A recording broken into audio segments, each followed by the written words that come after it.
Okay, just like this guy. He's a 30-something-year-old. What did he have? Like Fever? 32 years Fever old. and back pain? And That's he's it? complete paraplegic.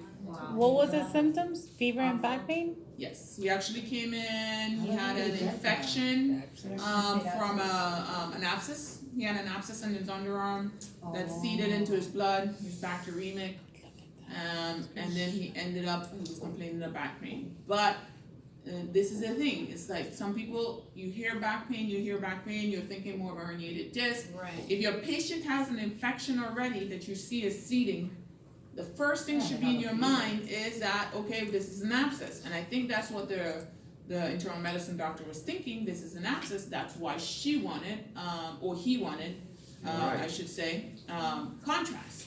However, there was no neurosurgery consult on the chart for 2-3 days. There was no MRI. And by the time they called neurosurgery, the patient was not able to move his legs. Wow. And then the patient ended up permanently paralyzed. Can you He's see an 32 years abscess old. with an X-ray? No, but you can see it with a CT, possibly, but it's gonna be like vague. But an MRI without contrast, you can see something. You don't have a CETA? I'm sorry? MRI without contrast? You can do it without. You can do it without. Did they do a CT in the meantime while they were waiting for the MRI? Yes, I think they did a CT which said possible abscess. That's why I triggered the MRI. But this is I think, I can't remember if they did a CT or not. But I say that to tell you that you must treat the thing that's gonna cause the permanent damage first. Okay? So when you're testing, I don't care what clinical practice tells you, you're gonna hand the antibiotic and get the cultures. Okay? In that order. Alright? Because a half hour is not gonna do anything. 5 minutes, the antibiotic hanging in one arm and you're drawing blood from another arm will not do a thing. And if you're totally honest with yourself, how many times is the antibiotic running and you're drawing the culture? Most of the time. So, That's gonna be a test question. huh? That's gonna be a test question. Right, probably will. You don't see it now, you'll see it on boards. Because they catch nurse practitioner students with that question all the time. Because they go back to clinical practice and they say, no, I have to draw the cultures first. They catch you all the time. If the patient's stable and nothing's going on, then yes, you can definitely draw the cultures first. But this patient's already confused, I've seen that many times. already hypotensive, already going to sepsis, why wait? I've seen that many times. They hand the antibiotic, like you said, they run the culture, and when the culture comes, they switch the antibiotic to something else. That's true. I've seen that many times. Alright, so we talked about the mechanism of action. Penicillins works by blocking the formation of peptide bonds in the bacterial cell wall, thereby weakening it, leaving the bacteria susceptible to osmotic lysis. Okay? It has both bacteriostatic and bactericidal properties to treat streptococcal and staphylococcal infections. Okay? It is unstable in acidic environments. That's why you don't give it PO. Okay? Most times you will give it IV. Okay? Bound to protein, it actually has good CSF penetration during inflammation. Small amounts is metabolized, most excreted unchanged in the urine. Believe it or not, when penicillin was first discovered, and they used to give it to all the soldiers, they used to take their pee, excrete the penicillin back out of their urine, and give it to people again. No, It's complete, it's They were Completely short. excreted. They were short. No. You either take it or leave it. There's these clears. Well, that's me then. I think she did leave it. They had to get better. Yeah, they used to take it back from take it back from the urine. I didn't know they used to extract it. They used to collect the urine and extract it. With a the strainer. penicillin. With a strainer. Who got that job? Don't know who got it, but they used to do that. No need to do that anymore because penicillin's like water, okay? And it's cheap. Yes, very cheap. But back then it was not. Agent of choice for gram-positive in these areas: upper respiratory tract, lower respiratory tract, urinary tract, CNS infection, STDs, and endocarditis. Most of the time, endocarditis is gram-positive. Okay. Penicillin is your drug of choice. We have Pen G, Pen B, methicillin, nafcillin, oxacillin, azoxyllin, carbenicillin, piperacillin, all those. Okay. Adverse effects, they can have hypersensitivity reactions, rash, urticaria, severe renal dysfunction in high doses, thrombophlebitis with IV administration, Jerish hexema reaction. Again, this looks like a bacterial sepsis, very different from a acute, like an allergic reaction. An allergic reaction happens within minutes to hours. This happens within days, okay? And usually, fever, chills, rigors, they don't have any swelling of the oropharynx or anything like that with Jerish hexema reaction. But it usually is self-limited, death of the bacteria-associated release of the endotoxins. Remember, exotoxin is there all the time, it's constantly releasing the toxin. The endotoxin is when you kill it, and you see it a lot with syphilis. It's treponema,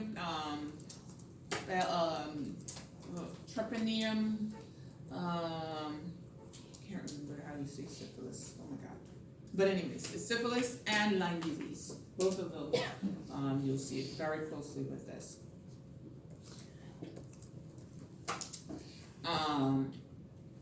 Probenecid actually has been shown to increase the half-life of penicillin, so you can give it with penicillin to actually, probenecid is an anti-gout medication that we use, so if you see it given to someone with an infection, it's because they're trying to prolong the half-life of the drug. Okay. Carboxypenicillins and uroidopenicillins have been shown to activate the aminoglycosides, so shouldn't be given together. Carboxypenicillin should not be given with people with heart disease because of the high sodium contents. Beta-lactams. Some bacteria has a beta-lactam ring.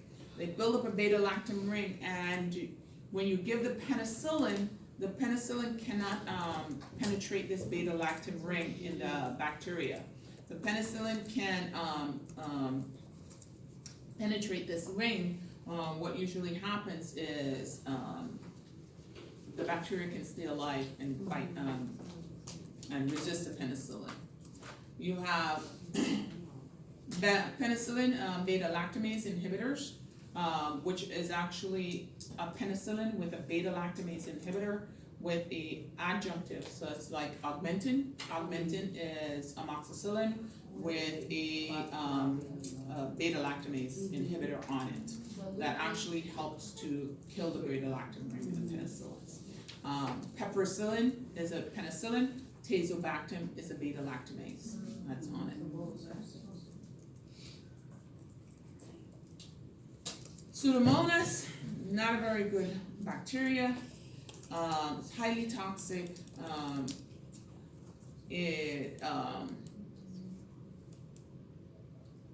Not treated appropriately can cause death. Gram-negative rod, aerobic, oxidative positive, fruity odor, greenish blue color. It smells like ass times 10. Yes. You know when you walk into a unit. Like suitable. Yeah, you know it's your Pseudomonas. Like you walk in, just like you know how you smell C. diff and you go C. diff. You walk in a room, you smell Pseudomonas, you go Pseudomonas. It has that distinct smell. If you smell it once, you will never forget it. It is that obnoxious. Okay.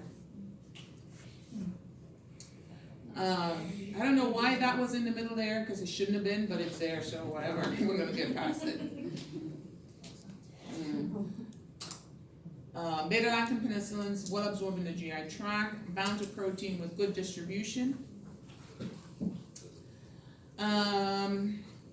Maculopapular rash can occur, GI nausea, vomiting, and diarrhea, fungal overgrowth can occur, C. difficile colitis. Pregnancy category B for the penicillins and beta-lactams, they're usually safe to give. Amoxicillin clavonate, first drug of infection following human bites. Back in the day, when humans used to actually fight with their hands, a lot of people used to come into the emergency room with human bites. Now we just pull guns. We don't bite anymore. We just. No, nobody wants to. I like to Huh? I see bites You can sometimes. get it. You can, but easier to shoot a gun. I see bites I like and sometimes, no, I had a girl, like 3 weeks ago, her boyfriend bit her like 3 times in her back.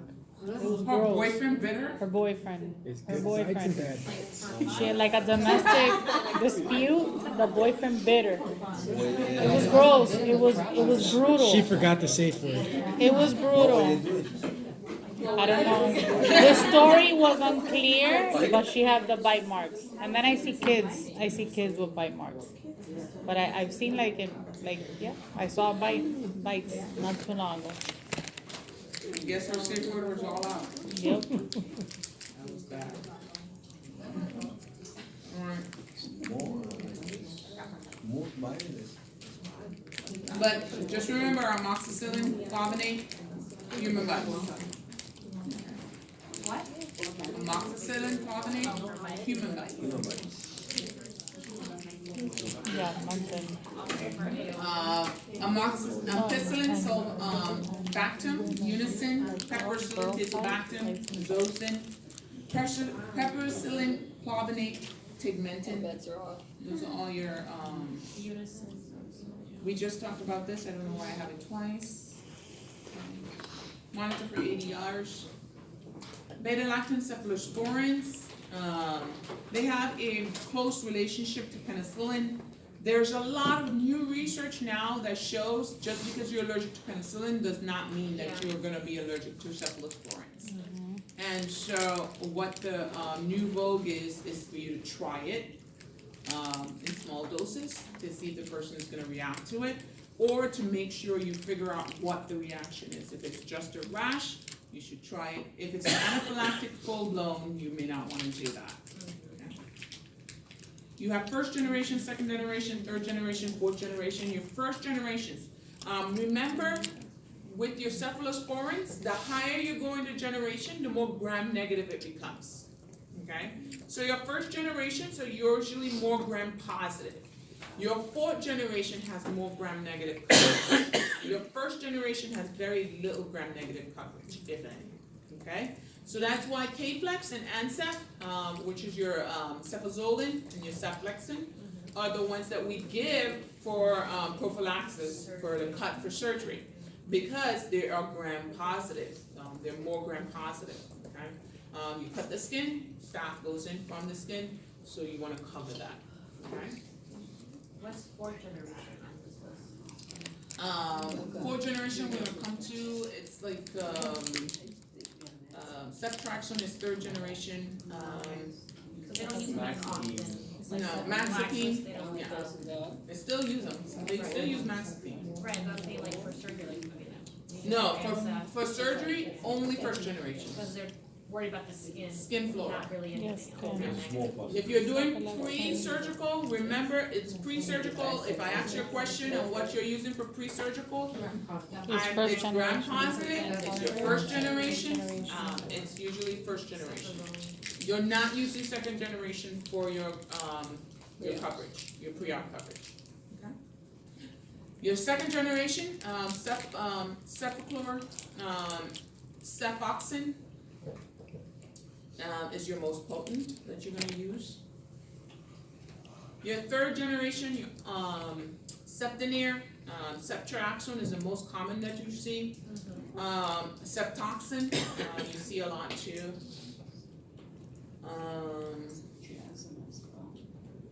This is more Cefepime. gram negative. This is more gram These are negative. more gram negative. They have more gram negative than gram positive activity. They still have gram positive activity, but they're more gram negative coverage.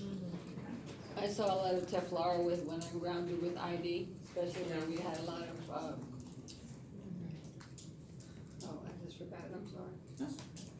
Your fourth generation, your Maxipine is the one that sits on this list, okay?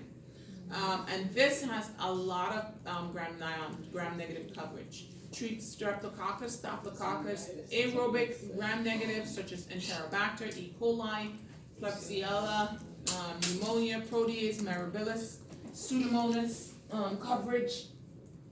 Yes, this is falling off. All you will see with your fourth generation, your Maxipine. Your cephalosporins, oral formulations, adverse drug reactions, you're gonna see the same. You wanna check for hemolytic reactions. So you do a Coombs test to check for hemolytic anemia with them. Arthralgias are associated with them, hepatic failure. C. diff, of course. Renal function, you wanna look. Monobactams, the only one in this class is your Azactam. And it has aerobic gram negative organism coverage. However, you cannot use it without a gram positive. If you're gonna treat someone, you should treat gram positive and gram negative with them. It's a safe alternative for aminoglycosides because aminoglycosides can be so nephrotoxic. Nothing else I'm mentioning here. Patients with allergies to penicillin, cephalosporins usually do not react to Exactams, so it's a good alternative. Carbapenems, you have imipenem, doripenem, mirapenem, and trepenem. Intrapenem, you see used a lot more now. Mirapenem, you see too. Doripenem, these are your like big guns. These are your big guns. You can't, They do a lot for Yes. like bowel cases. huh? They do a lot for like bowel cases. Yep, and now, I know in Baptist, you cannot prescribe them unless, you can only give them one dose, Yes. and then IV had to be on. Yeah. I don't know if most hospitals are doing the same Yeah, thing. they are. Yeah, because they just don't want them abused. And they order 5 like that. Huh? 5 doses, 5. Exactly. 5 doses, and then if you need more. You have to order it. Yeah, I called for, because the surgeon's like, I want this, and the pharmacy was like, oh, but we need like lab draw, whatever, and I was like, Yep. the surgeon is in surgery, he wants it now, and they like gave it, but they were like, they were hesitant to give it. It is, because I mean, unless the surgeon has cultures that shows that he needs to treat something that's not, unless he had like a dead bowel or something, then, you know. Acinetobacter species, Pseudomonas aeruginosa, V. virgilis, all these are usually like really horrible infections that you need to treat with these. Imipenem, it actually lowers your seizure threshold, so it's not a good drug to give with someone who already has seizure activity. And if you have someone who has CNS infection, who are predisposed to seizure activity, you do not want to give them imipenem. I usually tell you things and I write it in there already. Yep. Why did you say that Next they are slide. reluctant at giving those? Why they are so Are they reluctant? expensive? They're expensive, 1, 2, they're like for super infections, and 3, if we develop a lot of resistance to them, then Oh, you want we, something else. It's a problem. Yeah. Or to find something.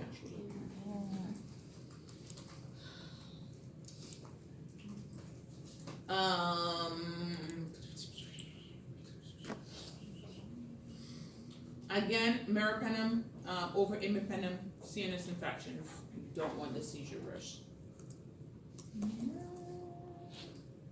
Joint, skin, soft tissue, intra-abdominal.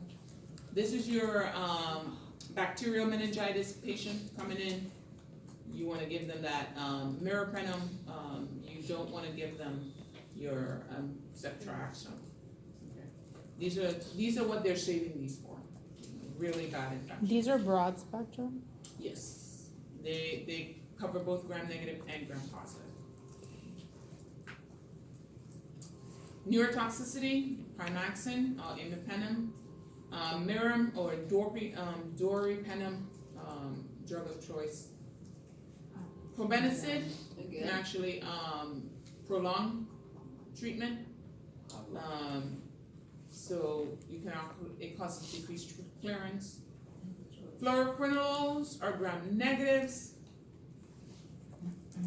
They don't do anaerobes really well, and your carbapenems do anaerobes really well too. So that's it. Drug-resistant TB, fluoroquinolones, Cipro is the drug of choice for that. All your fluoxetins are your fluoroquinolones, so just remember that. Anything with fluoxetine is your fluoroquinolone. Okay? They're all ciprofloxacin, methylfloxacin, blah, blah, blah, blah. Black box warning, tendon rupture, and just remember, it does not have to happen right when they start taking it. It can be up to 3 months after they've taken this drug. oh God, Okay, they can have tendon rupture. nice. Yeah. Pseudomembranous colitis, definitely. Avoiding pregnancy.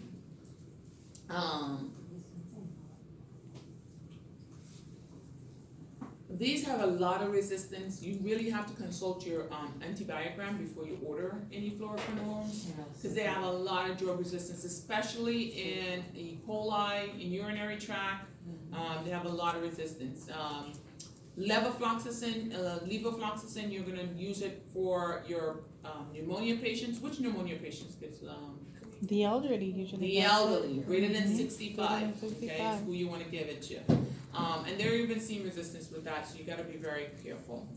Major QT prolongation with fluoroquinolones, you wanna watch out for that, okay? You wanna make sure they're, if they have a increased risk for cardiovascular dysrhythmias, that you have them monitored.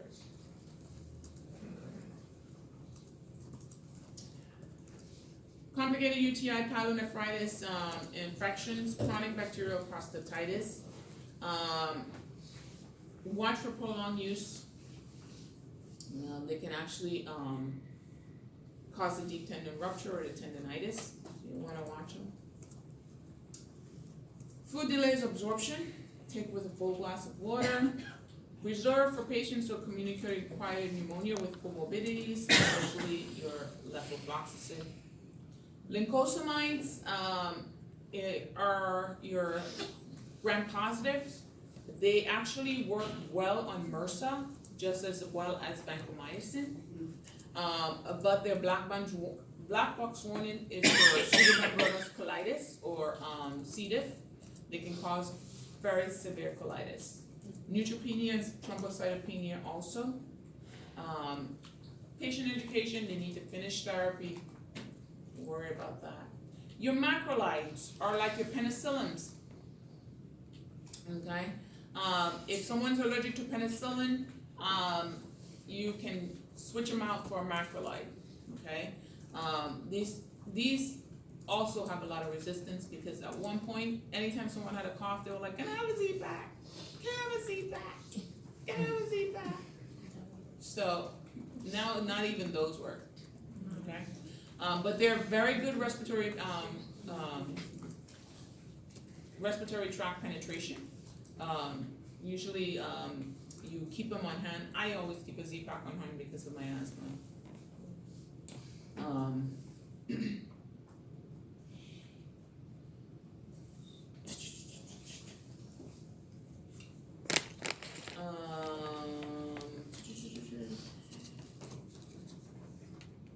Clarithromycin or Biaxin, we use that a lot with your H. pylori.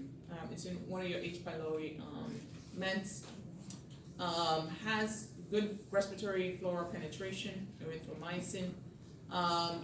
Same effect as penicillin on these drugs, on these bacteria. CYP 453A, 3A4 metabolism, so you gotta watch out. Clarithromycin, again, H. pylori infections. They don't really work on otitis media or sinusitis. Those you wanna use penicillins or Augmentin, okay? If you have a patient who is using a penicillin, you have an acute otitis media, and you order amoxicillin. They have ear problems for 7 days. It's getting worse. They have fever associated with it, so you start them on amoxicillin. You're doing the amoxicillin, and about 3 days later, their temperature gets much higher. They're very They go to they're very compliant. Augmentin. You go to Augmentin. Switch it to Augmentin. Yeah, you go to Augmentin. I'm so happy you could finish my sentence for me. Jonathan has been diagnosed with strep throat and needs prescription for antibiotic. He states that the last time he had penicillin, he developed a blotchy rash. An appropriate antibiotic would be macrolide. Bless you. Bless you. Sulfonamides, remember if you're allergic to sulfa, you don't want to give a sulfonamide, okay? They block the synthesis of folic acid, okay? Trimethoprim inhibits DNA synthesis, and nifurtone may inhibit acceleration of coenzymes. Both inhibit both gram-positive and gram-negative bacteria. Avoid in patients who already have a risk for hemolytic anemia, and avoid in patients who are allergic to sulfa.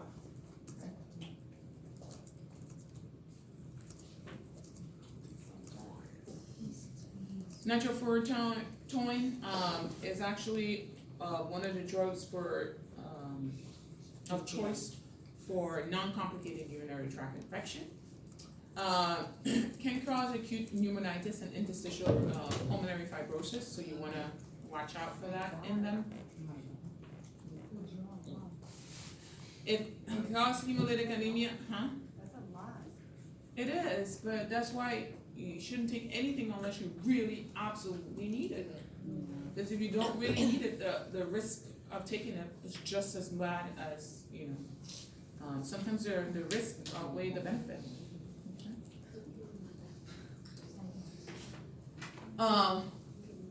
Oxalinide, oxalinides, lizanolid, is also for MRSA, and it has really good respiratory penetration. I don't know, it's still very expensive. I'm not sure why. But we still use it. Pneumonia, complicated skin infections, still very expensive. Wow. I'm not sure when it's gonna come down. Tetracycline, broad spectrum, treat bacteria, rickettsia, Rocky Mountain spotted fever, mycoplasma pneumonia, Lyme disease, cholera. The one thing about this drug, it actually adheres to bone, anything with calcium. Okay, so anything with calcium, it adheres to it. So you can't give it in kids, you can't give it in pregnant women, you can't give it in neonates. You can actually tell some of the kids who've had it because their teeth are all stained yellow, or their teeth looks like God forgive me, like the Gremlins, because they're all like chewed up. It's really bad, really, really, really bad. And kids who've had it have had to do extensive dental work. It can cause bone defects in babies whose mother takes it in Utero. utero. Okay. Do their adult teeth come out like that? Yes. They need veneers. Huh? Veneers.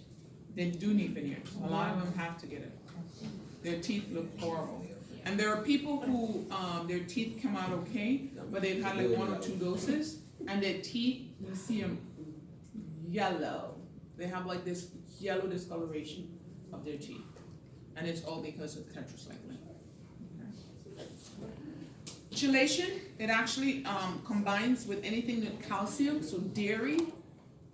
So if you take it with dairy, it kind of chelates the drug, and it won't work.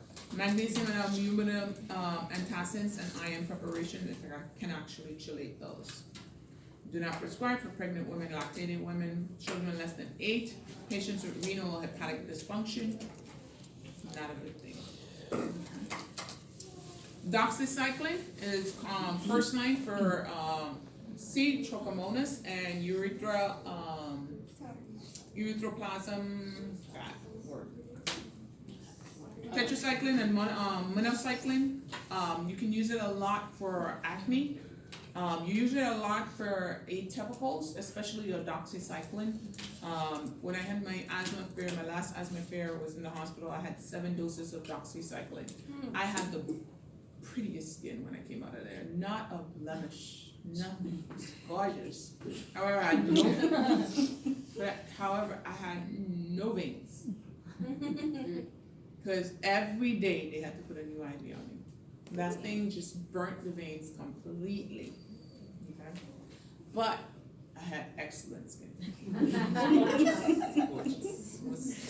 It's just a small price to pay for just looking fantastic. I took so much selfies. No filter. Huh? Yeah, they give it a lot with acne.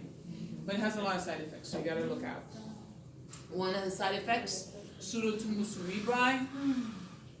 What did we say pseudotumor cerebri is? It's very common in tetracyclines. Okay?